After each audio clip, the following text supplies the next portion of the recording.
Shalom, puji Tuhan, kita bersyukur kita ada lagi di hari ini. Mari kita renungkan firman Tuhan. Kita berdoa. Bapa di sorga, kami bersyukur karena berkat Tuhan bagi kami dengan Engkau masih beri kesempatan dan hidup. Mari ya Tuhan, tolong kami supaya kami bisa menggunakan dan menjalani kehidupan ini di hari ini dengan Engkau melalui firman-Mu. Kiranya hikmat pengertian dari Roh Kudus menjadi bagian kami. Dalam nama Tuhan Yesus. Amin. Bapak Ibu, firman Tuhan kita terambil dalam Maleakhi 2 ayat 7. Sebab bibir seorang imam memelihara pengetahuan dan orang mencari pengajaran dari mulutnya. Sebab dialah utusan Tuhan semesta alam. Itulah firman Tuhan yang menjadi dasar renungan kita pada hari ini. Tema kita adalah Tuhan mengutus kita ke dalam dunia. Nah Bapak Ibu, Maleakhi artinya utusanku, kata Tuhan. Tuhan memberi nama ini untuk Maleakhi bukan tanpa maksud dan tujuan. Dari awal ada rencana Tuhan yang indah bagi Maleakhi, yaitu supaya ia menjadi hamba Tuhan yang menyampaikan kebenaran firman Tuhan. Maleakhi 3 ayat 1a, Tuhan berkata, "Lihat, aku menyuruh utusanku supaya ia mempersiapkan jalan di hadapanku." Jadi untuk menjadi utusan Tuhan atau orang yang dipercaya oleh Tuhan, kita pun harus memenuhi kriteria yang dikehendakinya. Seperti kata Rasul Paulus, "Demikianlah hendaknya orang memandang kami sebagai hamba-hamba Kristus yang kepadanya dipercayakan rahasia Allah." 1 Korintus 4 ayat 1. Yesus berkata, "Sama seperti Bapa telah mengutus aku, demikian juga sekarang aku mengutus kamu." Rasul Paulus merasa sangat tersanjung karena telah dipilih dan dipercaya untuk menyatakan rahasia Allah. Ini adalah anugerah, ini adalah hak istimewa dan kehormatan dari Tuhan. Nah pertanyaannya, apa kriteria menjadi seorang utusan Tuhan? Ada beberapa hal. Yang pertama, memiliki hati yang takut akan Tuhan. Ayat 5 berkata, "Ia," yaitu dari suku Lewi, itulah Maleakhi, "takut kepadaku dan gentar terhadap namaku." Takut akan Tuhan adalah mutlak.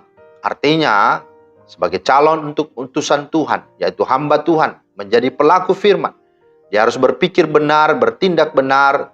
Artinya pikiran dan tindakannya berjalan seiring, sejalan, seirama.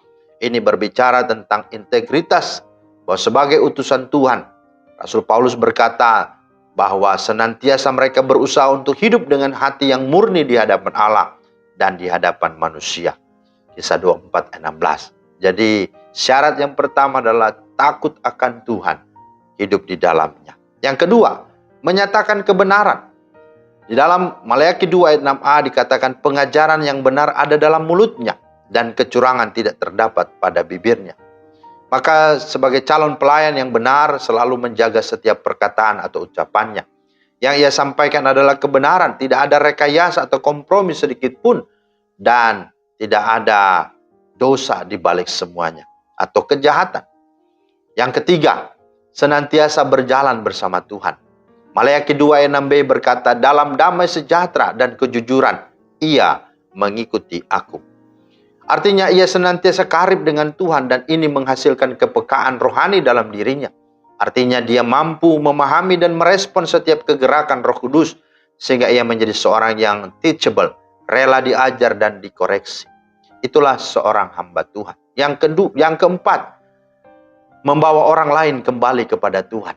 Artinya membawa orang bertobat dan sungguh diselamatkan.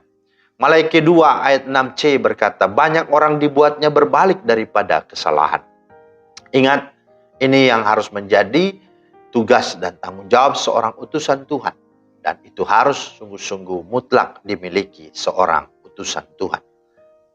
Bapak, Ibu, Saudara yang dikasihi Tuhan, ingat sebuah pujian yang berkata, Tuhan mengutus kita ke dalam dunia.